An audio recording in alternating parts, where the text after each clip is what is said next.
Olá, querido aluno, querida aluna, sejam todos muito bem-vindos a mais uma videoaula de língua portuguesa. Eu sou a professora Nadi e hoje, para o 8º ano, nós preparamos uma videoaula sobre mini-contos, que é um gênero super moderno, super dinâmico, super divertido, né? Um gênero que circula muito aí nas redes sociais em geral. Então, que tal a gente aprofundar um pouquinho mais nesse assunto? Bom, os mini-contos, eles são contos menores, né, um pouco mais condensados, que acompanham aí a velocidade, né, essa dinâmica muito rápida aí da internet e das redes sociais. E eles trazem, né, com eles algumas características dos próprios contos. Então, vamos falar um pouquinho mais. Então, os mini-contos, eles são textos narrativos, assim como os contos, são bem mais curtos, né, e que contêm as mesmas técnicas do conto, ou seja, eles têm enredo, personagem ou personagens, né? Não são muitos porque o texto é mais curto. Eles precisam de pontuação, né? Eles carregam com eles também, nesses textos, a noção de tempo e também de espaço. É uma narrativa mais breve, mais concisa que o conto, conforme nós já comentamos. São temas mais recorrentes, então temas do dia a dia, né? Da vida aí corriqueira. Tratam também de medo, esperança, alguns sentimentos que fazem parte aí do nosso cotidiano. Eles têm uma estrutura mais flexível, exatamente por serem mais dinâmicos, mais modernos, né? Então, tem uma estrutura um pouco mais flexível, ou bem mais flexível que os contos. E por menor que seja esse mini-conto, é preciso que ele conte uma história. A gente analisou na aula anterior e hoje também nós vamos analisar contos que têm uma frase somente, né? Mas que transmitem uma ideia, uma história, um acontecimento. É um gênero próprio da era digital, né? Então, circula muito aí na internet, né? Nos blogs, no Twitter e em outras redes sociais, sites. Bom, então, vamos lá. Então, vamos partir para a parte prática agora. Vamos analisar alguns mini-contos. Olha só, esse aqui é realmente um mini-conto, né? É da Sandra Guedes, se chama Dureza. Dureza. Maria procurou o dia do trabalho em seu calendário. Percebeu que eram todos. Olha só, né? Então, um conto que tem um título, aqui a gente tem, né, uma oração, a gente tem reticências ali, né, daqui a pouco a gente vai falar dessa pontuação, a ideia que ela transmite. Mas vamos lá. Maria procurou o dia do trabalho em seu calendário e percebeu que eram todos. O nome do mini-conto é Dureza. Vamos lá, então. Olha só, relacione o título ao texto. Bom, o título é Dureza. Se a Maria procurou o dia do trabalho no calendário e ela percebeu que eram todos os dias eram um dia de trabalho, realmente é uma dureza, né? Uma vida muito dura, muito trabalho todos os dias. E a gente entende aqui que não tem um descanso, certo? Existe o dia do trabalho? Sim, se a gente analisar no calendário, né, aqui do Brasil, a gente vai ver que o dia 1º de maio é o dia do trabalho. Então, esse dia existe e é o dia 1º de maio. O que geralmente as pessoas fazem nesse dia? Curiosamente, o dia do trabalho aqui no Brasil, que é 1º de maio, é um feriado. Então, curiosamente, nesse dia, a maioria das pessoas não costuma trabalhar. É feriado e no dia do trabalho, a gente geralmente não trabalha.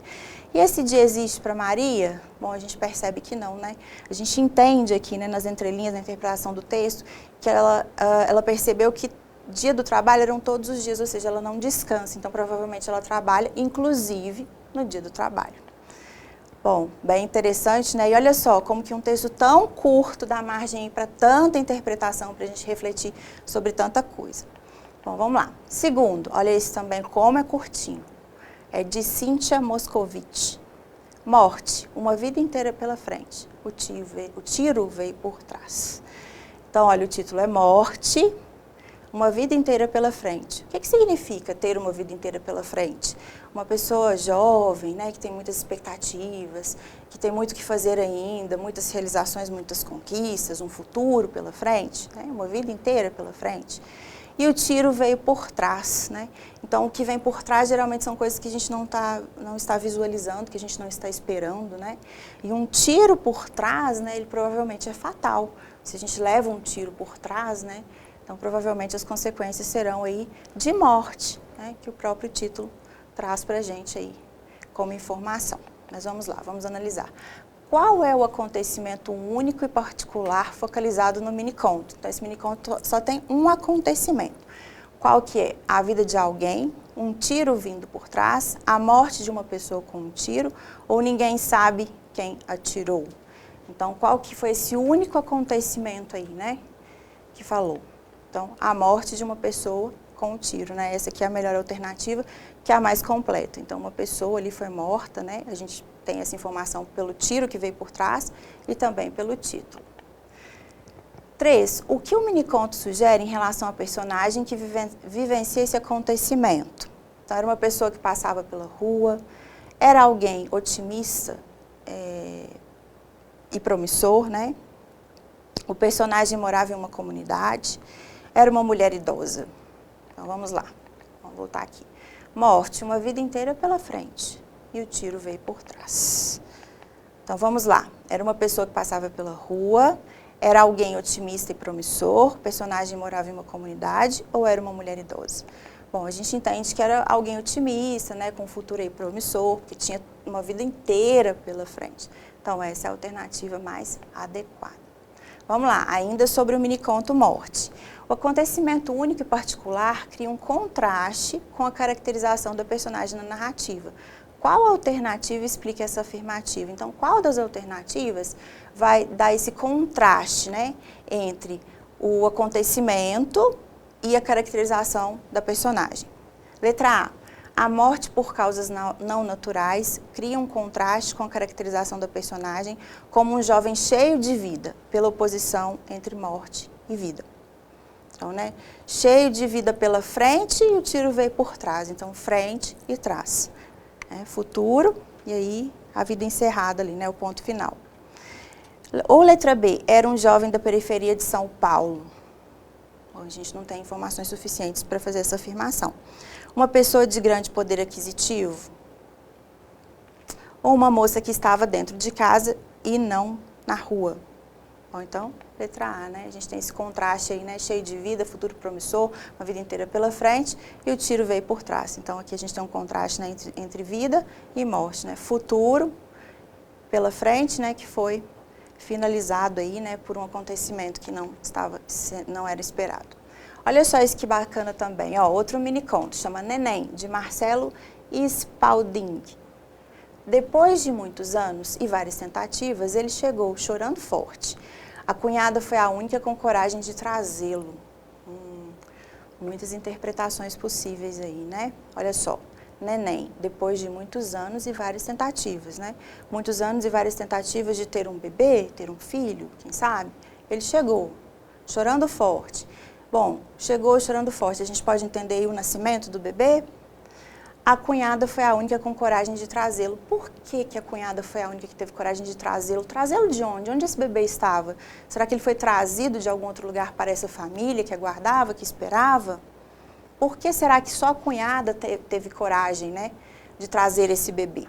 Então, vamos lá, algumas análises. Sobre a expressão trazê-lo, pode-se inferir que, letra A, a mãe rejeitou o neném por chorar muito. B, a cunhada que foi buscar na maternidade. C, a cunhada era a única capaz de cuidar do neném. Ou D, o neném foi adotado e a cunhada foi a única que teve coragem de ir buscá-lo. Bom, acho que a letra D, né, é a que está mais adequada e que dá margem realmente para a gente interpretar, né? Por que que a cunhada foi a única que foi lá buscá-lo, teve coragem, né? Será que essa família não teve coragem de ir lá receber esse neném, né? Um misto aí de sentimentos? Bom, então, letra D, eu acho que é a mais adequada. Concorda comigo? Tenho certeza que sim. Vamos lá, então. Continuando. Olha só, preparei aqui, né, escolhi um videozinho animado que bem bacana para a gente rever algumas características que nós falamos até agora de minicontos. Traz também algumas análises rápidas aí de minicontos e no final esse vídeo finaliza com alguns pontos importantes para a gente entender a diferença entre o conto e o miniconto. Vamos lá, vamos conferir? Olá, como vai? Diz aí, ao longo do tempo, você certamente já teve contato com muitos tipos de texto, não é mesmo? Dentre eles, você se recorda de ter lido algum conto ou mini-conto? Pois bem, hoje iremos conversar um pouco sobre eles. Vou te mostrar uns mini-contos muito interessantes. Quando acordou, o dinossauro ainda estava lá. Vende-se um par de sapatos de bebê, nunca usados. Caiu da escada e foi para o andar de cima. Observe que esses mini-contos abrem caminhos para várias interpretações, o que é algo comum desse gênero, propor variadas possibilidades de leitura. Vamos retomar os exemplos apresentados para perceber isso na prática. Quando acordou, o dinossauro ainda estava lá. Levando em consideração as informações que esse texto curtíssimo nos apresenta, podemos levantar algumas hipóteses para interpretá-lo. A presença do termo ainda, por exemplo, dá a entender que o dinossauro já estava lá antes de o personagem desconhecido adormecer. Logo, inferimos que ocorreram situações anteriores que o leitor desconhece, mas que podem ser imaginadas de forma hipotética. Será que o personagem desconhecido estava com medo do dinossauro e foi dormir esperando que ao acordar ele tivesse desaparecido? Vende-se um par de sapatos de bebê, nunca usados. Aqui, mais uma vez, temos informações condensadas, isto é, fica claro que existem situações anteriores que geraram a tentativa de venda dos sapatos, mas o leitor não tem acesso a elas de forma direta, precisa fazer suposições. Talvez o pé da criança seja pequeno demais ou grande demais. Ou talvez a criança tenha falecido sem ao menos ter os experimentado. Caiu da escada e foi para o andar de cima. Aqui podemos fazer interpretações tanto no sentido literal quanto no sentido figurado. Por exemplo, uma possível leitura literal desse mini-conto é que o personagem desconhecido levou uma queda tão feia que morreu, ou seja, foi para outra dimensão, para o andar de cima. Já uma leitura no sentido figurado pode passar a ideia de que a queda, na verdade, são as dificuldades da vida, que por vezes parecem nos derrubar, mas que na verdade nos fazem amadurecer, nos elevando a um patamar acima. Viu só quantas coisas imaginamos a partir de textos tão curtos? E essas foram apenas algumas possíveis interpretações. Você ainda pode fazer muitas outras. É válido ressaltar que cada palavra utilizada na criação de mini-contos é escolhida com toda a atenção e cuidado por parte do autor, para produzir uma estrutura que gere no leitor diversos impactos, tornando a breve leitura algo bem interessante. Às vezes, no primeiro contato, nem sempre identificamos os possíveis sentidos que deixam a leitura interessante. Mas se lermos mais vezes e conversarmos com outras pessoas sobre o texto, com certeza conseguiremos estabelecer alguns possíveis sentidos. Com um pouquinho de empenho, tudo ficará mais claro. Faça o teste. Procure outros mini-contos, leia-os e troque ideias com seus amigos, familiares e perceberá o quanto irá aprender e se entusiasmar com isso. Você também pode imaginar como os mini-contos seriam se, na verdade, fossem contos, isto é, narrativas um pouco maiores que os mini-contos, com mais parágrafos, em que há a presença de um ou mais personagens, que se movimentam num tempo e espaço, agindo sobre esses elementos e também sendo influenciados por eles, numa ambientação organizada para gerar algum efeito no leitor, seja de encantamento, medo, piedade, efeito esse que vai sendo construído até atingir o clímax na narrativa. Observando esses pontos acerca do conto e algumas das características apresentadas sobre os mini-contos, já nos é possível estabelecer diferenças entre eles. No conto, há um foco narrativo, ou seja, existe um elemento direcionando a história, seja na primeira ou na terceira pessoa. Já no mini-conto, pode ou não haver esse foco narrativo. Quanto aos personagens, isso é algo presente no conto, mas não é uma regra nos mini-contos. Já os temas abordados por contos e mini-contos podem ser os mais variados possíveis. A diferença é que nos mini-contos, o trabalho com o assunto, além de ser breve, desfruta de uma maior liberdade estrutural quando comparado ao conto, como foi possível perceber. Em ambos os gêneros, o contexto nos auxilia a identificar certas informações implícitas, que vão sendo desvendadas no processo de ler e reler. Muito bacana, não é mesmo? Adoro essas videoaulas assim com animação, né? Faz que a gente pense melhor, se concentre mais, reflita, né? Fica mais divertido até. Mas vamos lá então, continuando. Algumas curiosidades ainda sobre o gênero do mini-conto. Na década de 1990, um autor chamado Dalton Trevisan publicou que é considerado um marco desse gênero no país. Então, quando Dalton Trevisan, em 1990, reuniu vários textos, né, com essas características de miniconto, é como se ele tivesse inaugurado aí, né, aqui no Brasil, esse gênero textual. Em 2004, Os 100 Menores Contos foi um livro organizado por Marcelino Freire, e aí ele consagrou definitivamente os minicontos como um gênero textual aqui no Brasil. Então, dois marcos muito importantes aí, né, na história aí desse gênero que é o miniconto. Bom, vamos lá. Agora eu quero te dar algumas dicas para você escrever e, quero que você coloque em prática, inclusive quero que você mande para mim, vou te dar meu e-mail no final para você mandar o seu texto. A gente vai sortear, inclusive, brindes, hein? Vai ser muito divertido, muito bacana, você não pode perder essa oportunidade. Então, anota aí, hein? Algumas dicas.